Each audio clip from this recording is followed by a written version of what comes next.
Hello guys, আজকে আমি আপনাদের সাথে শেয়ার করব চিংড়ি মাছের মালাইকারি। কড়াইটা বসিয়ে আমি গ্যাসটা জ্বালিয়ে দিলাম। কড়াইটা গরম হয়ে গেছে, এবার আমি সর্ষের তেল দিয়ে দেবো। এখানে আমি সর্ষের তেলে ব্যবহার করছি। এবার চিংড়ি মাছগুলো দিয়ে দেবো আমি।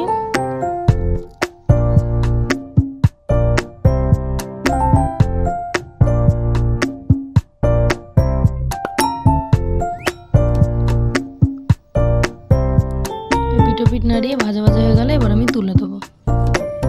এবার ওই কড়াইতেই আর একবার মাছগুলো ভাজতে দিয়ে দেবো।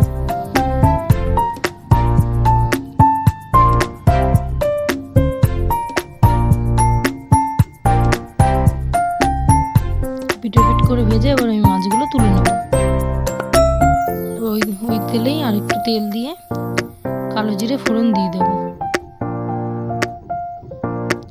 ফোড়নটা ভালো করে ভাজা ভাজা করে নেব। এরপর আমি কুচিয়ে রাখা দুটো পেঁয়াজ দিয়ে দেবো। পেঁয়াজটাকে ভালো করে নাড়িয়ে নেব।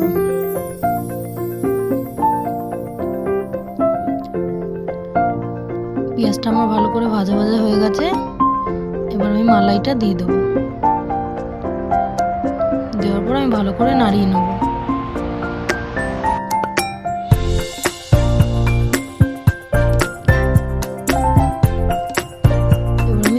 সর্ষে বাটা দিয়ে দেবো, দিয়ে ভালো করে নাড়িয়ে নেব।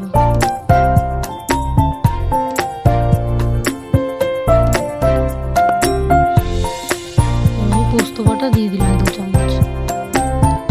এবার কিছুক্ষণ ভালো করে নাড়িয়ে নেব। আমি স্বাদ মতো লবণ দিয়ে দিলাম।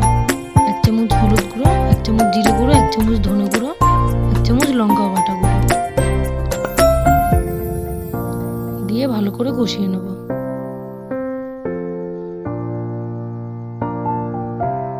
কষানোর পর হাফ বাটি মতন আমি জল দিয়ে দিলাম, দিয়ে ভালো করে আবার নাড়িয়ে নেব।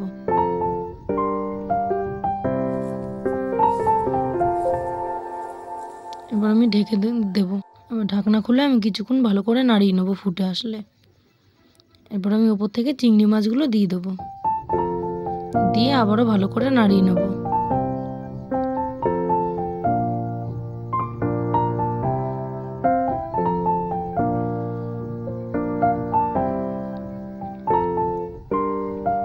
আবারও ভালো করে নাড়িয়ে দেবো।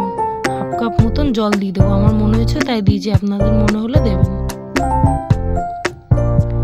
এবার ফুটে আসলে ওপর থেকে ধনেপাতা কুচি ছড়িয়ে দেবো। চিড়ে রাখা 3-4টে কাঁচা লঙ্কা দিয়ে দেবো। স্বাদ মতন চিনি দিয়ে দেবো, দিয়ে ভালো করে নাড়িয়ে দেবো। নাড়িয়ে কিছুক্ষণ ঢেকে রাখবো। ঢাকনা সরিয়ে ফুটে আসলে নামিয়ে দেবো। আমার চিংড়ি মাছের মালাইকারি রেডি।